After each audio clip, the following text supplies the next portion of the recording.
কিচেনে আমি সবাইকে স্বাগত জানাই। আজকে আমি আমের আচার করতে যাচ্ছি।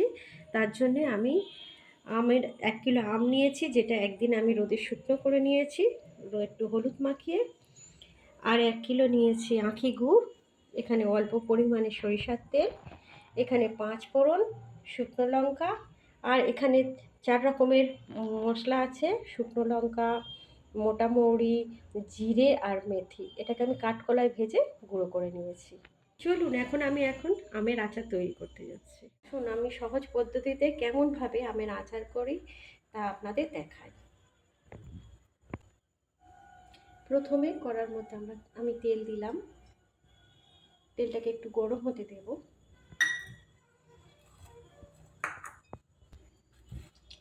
তারপরে ৫ ফোড়ন দিলাম।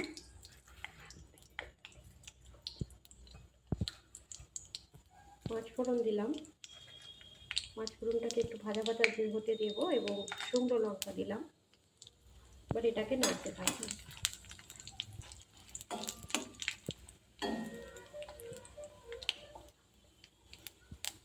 কিছুক্ষণের জন্য আমি এটাকে নাড়বো।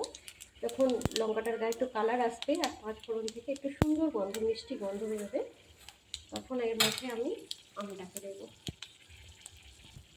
এবার ৫ ফোড়ন থেকে সুন্দর একটা মিষ্টি গন্ধ বেরিয়েছে, আমি আমটাকে দিচ্ছি।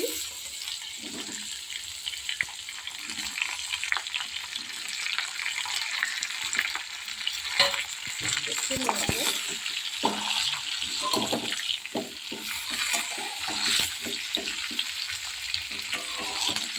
গ্যাসের এটা একটু কমিয়ে দেবো।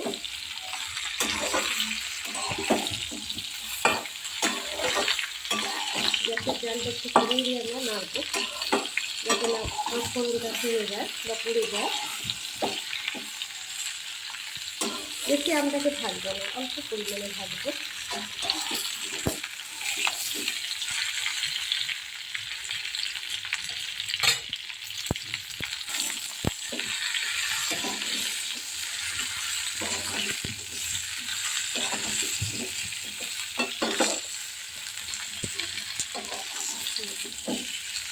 আমটাকে একটু নাড়বো, খুব একটা ভাজবো না, একটু আমটার গাটা একটু হাওয়া হওয়ার মতন হবে সামান্য। তখন আমরা দুধটাকে দেবো।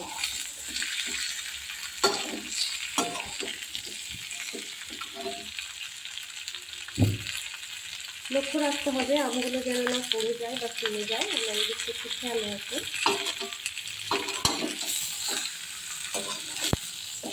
আমটাকে নাড়বো। এখন আমের সিজন চলছে, এরপরে কিন্তু আমরা কাঁচা আম পাবো না।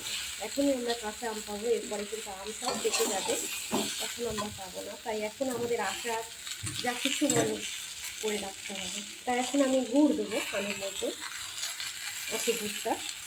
এখানে ১ কিলো পরিমাণে গুড় আছে, গুড়টা আমি দেবো। এবারে এই গুড়টা আমরা আম অনুযায়ী কিন্তু দেবো, যেন এক একটা আম মিষ্টি হয়, আবার কোনো আম টকও হয়। তো আম যেমন খেতে মিষ্টি, টক মিষ্টি যেমন পরিমাণে আমের টেস্টটা, আমরা কিন্তু সেই বুঝে দুধটা দেবো। ১ কিলো বেশিও হতে পারে দুধটা, আবার ১ কিলোও হতে পারে। আম অনুযায়ী কিন্তু হবে। টক আম যদি হয়, গুড়ের পরিমাণটা আমরা একটু বেশি দেবো।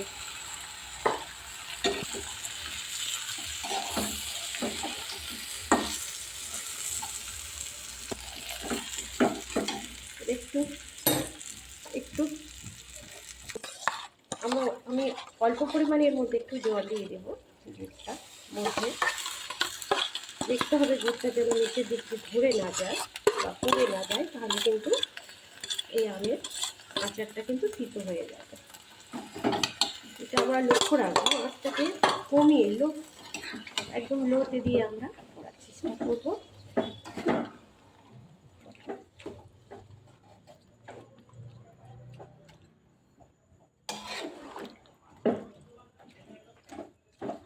আমটাকে ফুটতে দেব, ফুটবে।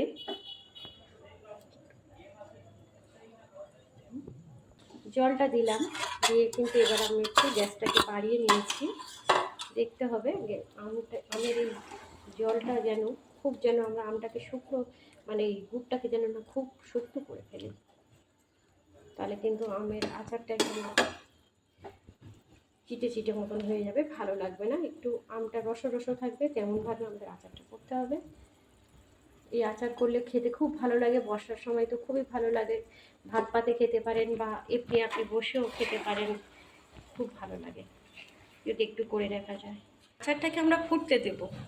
আর আমটা এমন নিতে হবে যাতে আমটা যেন একটু আঁঠি বসেছে, এমন দেখে আমরা আম নেবো, যাতে আমটা খেতে চুষে যখন আচারটা হবে আমাদের চুষে খেতে খুব ভালো লাগবে। আঁঠিটাকে নেব না, আঁঠিটাকে ফেলে দেব, বাদ বাকি অংশটা আমরা নেব। আচার হয়ে এসেছে, এবার আমরা হয়ে এসছে বুঝতে পারবো, আমটা একটু নরম মতন হয়ে যাবে আর আচারের এই এটা ফুটবে, গুড়টা ফুটে উঠবে। আর একটু আমরা দেখবো আচারটা একটু চিটচিটে ভাব হয়েছে কি, একটু চিটচিটে ভাব হবে, তখন আমরা জানবো আচারটা হয়ে এসেছে।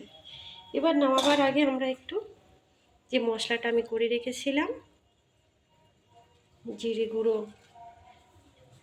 মৌরি, যে 4 রকমের মশলা আমি দেখিয়েছি যে করে রেখেছিলাম কাঠখোলায় ভেজে, মশলাটাকে এর মধ্যে ছড়িয়ে দেবো, একটু নেড়ে দেবো। অল্প পরিমাণে আমরা একটু বিট নুন দিয়ে দেবো।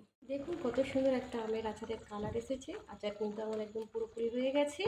এবার আচারটাকে আমি ঠান্ডা করতে দেব, দিয়ে আমার কাঁচের বয়ামে আমি ভরে রাখবো। আচার কিন্তু এখন যতটা পাতলা দেখাচ্ছে এতটা থাকবে না, আচারটা যত ঠান্ডা হবে গুড়টাও কিন্তু বসতে থাকবে। আমের আচার পুরোপুরি আমার হয়ে গেছে। আচারটা দেখুন কত সুন্দর কালার এসেছে। এই আচারটাকে আমরা বেশি দিন যদি সংরক্ষণে রাখতে চাই তাহলে আমরা এই আচারটিকে রোদে দেব, রোদে দিলে আচার খুব ভালো থাকে। আর আমরা তার জন্য রোদে দিয়ে আচারটাকে সুন্দরভাবে রাখবো, তাহলে আচারটা অনেক দিন থাকবে।